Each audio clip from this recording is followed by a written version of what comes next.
அனைவருக்கும் வணக்கம். முந்தைய ஆண்டு சப் இன்ஸ்பெக்டர் தேர்வில் பஞ்சாயத்து ராஜ் பற்றி ஒரு கேள்வி கேட்டிருக்காங்க. அதை டிகோட் பண்ணிவிடுவோமா? வாங்க.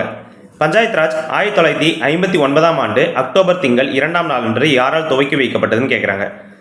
இங்கே கரெக்டான ஆன்சர் அப்படின்னு பார்த்தோம்னா ஆப்ஷன் பி ஜவஹர்லால் நேரு தான் கரெக்டான ஆன்சர். இப்போ 2025 நம்மளுக்கு இதை பேஸ் பண்ணி இந்த பஞ்சாயத்து ராஜ் அப்படின்ற ஒரு டாப்பிக்கில் கொஸ்டின் வந்தால் எந்த இடத்துல வரும் அப்படின்றது தான் நம்ம இப்போ இங்கே பார்க்க போகிறோம். பார்த்துருவோமா? வாங்க போகலாம். பகுதி 9 விதி 243 முதல் 243 வரை இந்த பஞ்சாயத்து ராஜ் பற்றி பேசுது. 11வது அட்டவணை. ஓகேங்களா? நெக்ஸ்ட் இதில் எத்தனை துறைகள் இருக்குன்னு நம்ம கேட்கலாம். 29 துறைகள் இருக்கு. அடுத்தது பஞ்சாயத்து ராஜ் உள்ளூர் கிராம சுயாட்சி அப்படின்னு பொருள். ஓகேங்களா? பஞ்சாயத்து ராஜ் அப்படின்றது உள்ளூர் கிராம சுயாட்சி, அந்தந்த கிராமத்துக்கு தேவையானது அவங்களே பண்ணிக்கணும். அடுத்தது உள்ளாட்சி நிர்வாகத்தை முதலில் ஏற்படுத்தியவர் கேட்கலாம். ரிப்பன் பிரபு அவர்கள் தான். அதனால தான் இவர் என்ன சொல்றாங்க, பஞ்சாயத்து ராஜின் தந்தை ரிப்பன் எங்கள் அப்பன் அப்படின்னு சொல்லிட்டு நம்ம பார்த்திருப்போம். அடுத்தது பழங்காலத்தில் சான்று, சோழர் காலத்து கிராம சபை, குடவோலை முறை, உத்திரமேரூர் கல்வெட்டு, இதுல இருந்து கிடைக்குது பஞ்சாயத்து ராஜ் வந்து ஃபாலோ பண்ணியிருக்காங்க அப்படின்றது. நெக்ஸ்ட் பஞ்சாயத்து ராஜ் அமைப்புகள் இந்தியாவில் 2 அடுக்கு முறையா ஃபாலோ பண்றாங்க, கிராம பஞ்சாயத்து, நகர பஞ்சாயத்து. அடுத்தது பார்த்தோம்னா 1993 ஏப்ரல் 24 பஞ்சாயத்து ராஜ் சட்டம் வந்து போடுவாங்க. அதே மாதிரி இது எப்போ எடுத்துட்டு வந்தாங்க அப்படின்னு பார்த்தோம்னா 1992ஆம் ஆண்டு 73 மற்றும் 74வது சட்ட திருத்தத்தின் மூலம் பஞ்சாயத்து ராஜும் மற்றும் உள்ளாட்சி அமைப்புகளும் கொண்டு வந்திருப்பாங்க. அந்த ஆண்டு தான் சட்ட திருத்தம் பண்ணி கொண்டு வந்திருப்பாங்க. அடுத்தது பாருங்க, பஞ்சாயத்து ராஜோட கமிட்டிகள்லாம் கொஞ்சம் முக்கியமானது.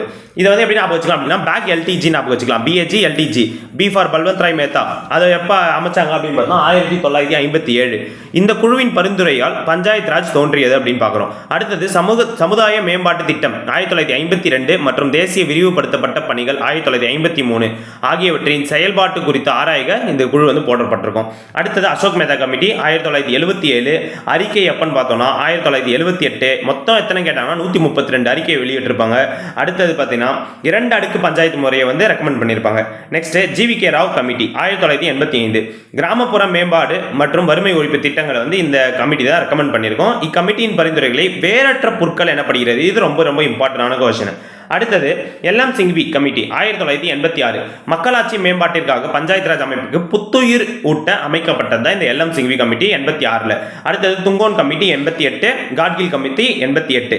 அதே மாதிரி ஃபேக்ட்னு பார்த்தா பஞ்சாயத்து ராஜ் முதலில் இப்போ நம்ம கேட்ட கொஸ்டின் தான். 1959 அக்டோபர் 2 நகோர் மாவட்டத்தில் ஜவஹர்லால் நேரு வந்து ஆரம்பிச்சிருப்பாரு. ரெண்டாவது எங்க ஆரம்பிச்சிருப்பாங்கன்னா 1959. அதே மாதிரி தமிழ்நாடு பஞ்சாயத்து ராஜ் சட்டம்னு கேட்டாங்கன்னா 1994. இந்தியாவில் பஞ்சாயத்து ராஜின் தந்தை அப்படின்னு கேட்டாங்கன்னா பல்வந்த் ராய் மேத்தா.